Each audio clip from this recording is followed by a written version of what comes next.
Las hijas de San Camilo y el legado del padre Luis Tesa. El beato Luis Tesa nació en Conegliano, Véneto, en la provincia de Treviso, el 1 de noviembre de 1841, cuando Italia estaba bajo el dominio del Imperio Austriaco. Su padre Augusto era médico y su madre Caterina Neuyu, de origen checo. Era una mujer de profunda piedad. En 1856 entra en la Orden de los Ministros de los Enfermos, los Padres Camilos, donde es ordenado sacerdote a los 23 años, porque había adquirido una madurez excepcional. En el 1864, el día de su ordenación, pidió a Dios esta gracia, entre otras, que conservase los mismos sentimientos de pureza y de fervor durante toda su vida. Por su espíritu de obediencia, piedad y diligencia en sus deberes, y demostraba una gran piedad espiritual. En el 1869 el padre es nombrado vicemaestro de los novicios en Roma y en 1871 fue destinado como maestro de novicios en Francia. La inspiración del fundador al carisma camiliano en la rama femenina fue durante su estadía en Lille, Francia. Le solicitaron establecer una clínica para religiosas y él pensó en lo hermoso que sería tener hermanas religiosas al cuidado de los enfermos, como rama femenina de su orden. La idea fue madurando cada vez más en su interior y oraba intensamente a Dios por esta intención. En el año 1889, el padre Tesa fue elegido vicario general y procurador de la orden camiliana y debe retornar a Roma. En el año 1891, el Espíritu Santo le abría el camino por providencia de Dios. El padre fue invitado a realizar unos ejercicios espirituales organizados por las hermanas Nuestra Señora del Cenáculo para las señoritas de la colonia francesa en Roma.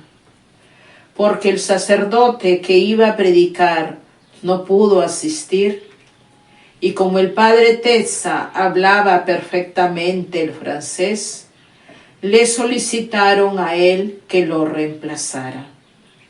Por providencia de Dios, entre las señoritas que asistían estaba Judith Vanini. Era el 17 de diciembre de 1891. A la hora de la confesión se presenta al confesionario la joven romana de 32 años, Judith Vanini. Esta joven había intentado entrar varias veces en una congregación religiosa, pero por motivos de salud no se había concretado su vocación. Ella le pidió al padre que la ayudara a descubrir su vocación y encontrar un instituto religioso donde podría amar a Dios y servir a los demás. En ese momento el padre Tesa sintió como una luz de lo alto y una voz interior que le decía: ¿no será esta el alma escogida por Dios para comenzar la obra tan anhelada de las hijas de San Camilo? Y el padre, sonriendo, le dijo que si tal vez tenía vocación de fundadora, y con mucha delicadeza y prudencia le explica las intenciones y objetivos de iniciar una congregación de vida consagrada al servicio de los enfermos, según el espíritu de San Camilo de Lelis. La joven le pidió días para orar, reflexionar y pedir consejos a su padre espiritual. Cuando se encontrara preparada, le iba a dar la respuesta.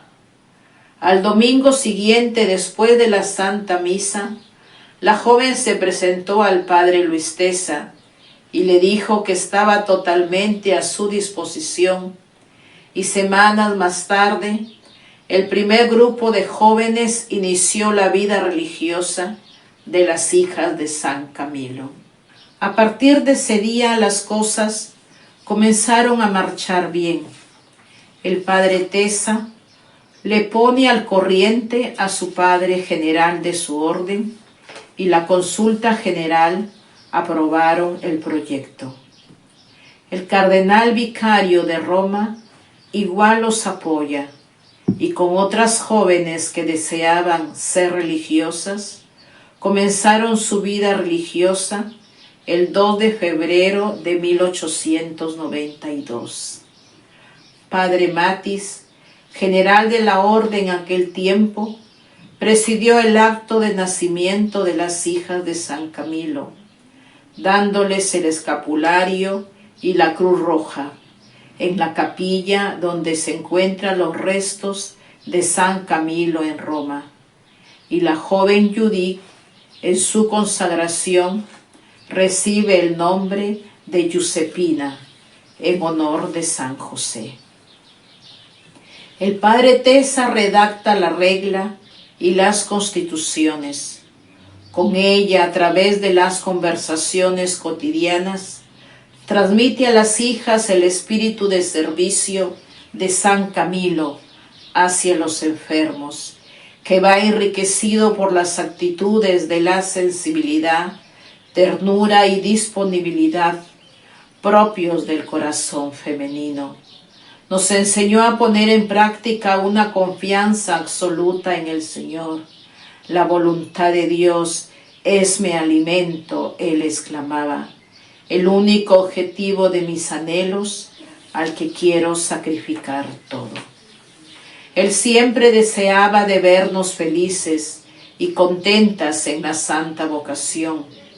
Cómo es grande mi corazón paternal para vosotras, y comprometerme más al Señor para colmaros de sus gracias y conservarlas todas y solo suyas. Le renuevo con todo mi corazón el más grande sacrificio de mi vida, es decir, el verme separado de vosotras, incluso para siempre, si así le agrada al Señor en este mundo. Todo lo ofrecía por sus hijas, a las que podemos llamar sus legítimas herederas. Ellas, las primeras hermanas, vivieron de su corazón como San Juan vivió del corazón de Cristo, el amor a la voluntad de Dios. A ella les pertenecía por derecho los más fervorosos y amorosos sacrificios. De ellas era el espíritu de su fundador, y a ellas les pertenecía dar fruto. Las palabras de ofrecimiento al Señor se las tomó en cuenta, porque mientras el instituto de las hijas de San Camilo crecía rápidamente, el padre tuvo que vivir la experiencia más dolorosa de su existencia para su santificación y el bien de los hermanos. El Señor permitió que pasara por la prueba más dura que caracteriza a menudo la vida de los santos. Esto sucedió entre los años 1893-1895. La dulce y paterna amabilidad, así como su buen corazón, manifestado en sus relaciones interpersonales con sus hijas espirituales fueron mal interpretadas por algunos. El padre Joaquín Ferrini, actual superior en esa época, lo apoyó y lo ayudó. El padre Tesa, como auténtico discípulo de Cristo, reaccionó heroicamente, pensando en las bienaventuranzas evangélicas que le daban certeza de la recompensa divina. Si no es en esta vida, estaba seguro que en la patria celestial. Dichosos ustedes cuando por causa mía los persigan y les levanten toda clase de calumnias. Mateo 5:11. El padre Ferrini le aconsejó aclarar la situación, pidiendo un proceso de justificación para que triunfe la verdad. A este consejo el padre Tesa respondió: esto no será nunca. Frente a la calumnia, reaccionó con el amor unido a una respuesta coherente con su propósito y su convicción de fe. Este combate interior lo acogió como una señal de la voluntad de Dios y se aferró plenamente a ella. Hizo del sufrimiento y de la humillación una ofrenda a Dios para que la nueva fundación prosperara en santidad y que cada una de sus hijas fuesen totalmente de Dios. Aceptó serenamente ser alejado de las hijas que espiritualmente había engendrado. En el año 1900, el padre es enviado a Perú por sus superiores en calidad de visitador general de los Camilos en Lima. Fue enviado a cumplir una ardua y delicada misión. Después de 2 meses de permanencia, como se había establecido, se pensó de volver a su patria, Italia, pero el arzobispo apostólico de la Santa Sede, el cardenal Pedro Gasparri, pidió al padre Tesa que se quedara para llevar a término la obra de la reforma. Una vez inclinó la cabeza ante la voluntad de Dios y se abandonó a la providencia. Su estadía en Lima se pensaba que duraba poco, pero fue definitiva. Se quedó en Lima hasta su muerte. Fue en esa ciudad que enseñó los tesoros de la caridad y el amor de Dios por el resto de su vida. Desempeñó su cargo de reformador con extrema prudencia. Enseñó a los jóvenes, dio una buena formación gracias a su humildad y mansedumbre. Conquistó el corazón del pueblo peruano y lo renovó al fervor y a la fidelidad. El cardenal Gasparri lo definió como un hombre inspirado por Dios y providencial para Lima. La gente lo llamaba el apóstol de Lima o el santo de Lima.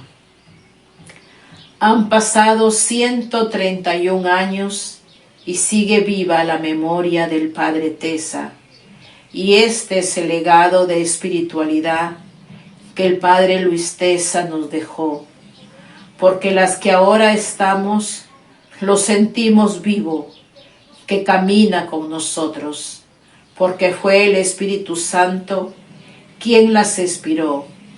No estuvimos allí en los primeros pasos de la fundación, pero Él está aquí por sus escritos. Es un corazón que aún palpita y nos hace palpitar por un anhelo común. A los 100 años de su paso al cielo, las hijas de San Camilo, hijas del padre Tesa, El hecho de que aún sigamos aquí afirma claramente que los sacrificios de nuestro querido Padre fueron aceptados como ofrenda agradable a Dios. Esta plantita creció y hoy está presente en 4 continentes: Europa, África, Asia y América, en 23 países: Italia, Alemania, Polonia, España, Portugal, Hungría, Georgia, Argentina, Brasil, Perú, Colombia, México, Paraguay, Cuba, Benín, Burkina Faso, Costa de Marfil, Togo, Malí, India, Filipinas, Sri Lanka, Chile. ¿Cómo llegó la congregación a Chile? El obispo de Linares de aquella época, Monseñor Carlos Camus Larenas, conociendo el carisma de la congregación, insiste por 5 años la venida a Chile de la congregación de las Hijas de San Camilo a la reverendísima Madre Serafina de la Porta, la cual mandó a Sor Constantina, superiora provincial de aquel tiempo en Argentina, con la secretaria Sor Catalina Osela. Visitando la casa del obispo, el hogar Sagrado Corazón y hogar de Cristo, la Madre Serafina decide mandar 5 religiosas a Linares, destinadas al hogar de Cristo, ya que la beata Josefina Vanini fue beatificada el mismo día que el beato Padre Alberto Hurtado, actualmente santos.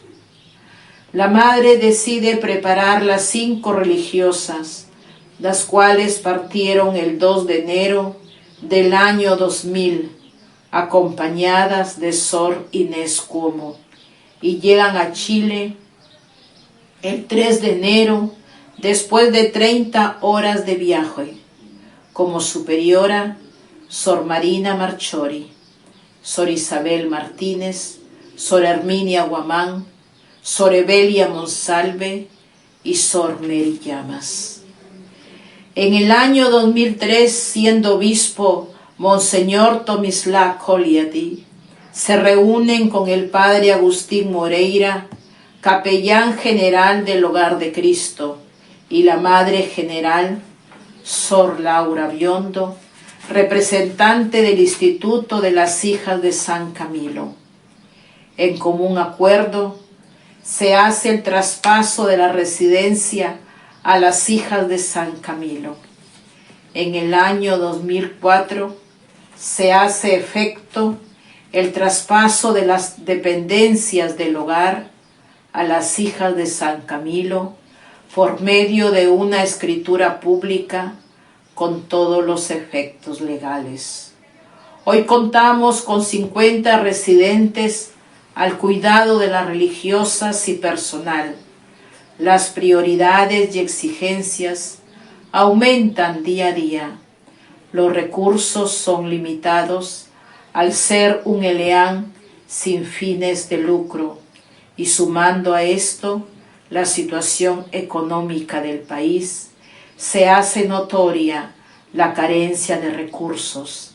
Pero gracias a esta linda vocación de servicio dejado por el padre Luis Tesa, y estamos a la puerta de recibir el nuevo ELEAN, un proyecto que con mucho esfuerzo durante años está a punto de hacerse realidad.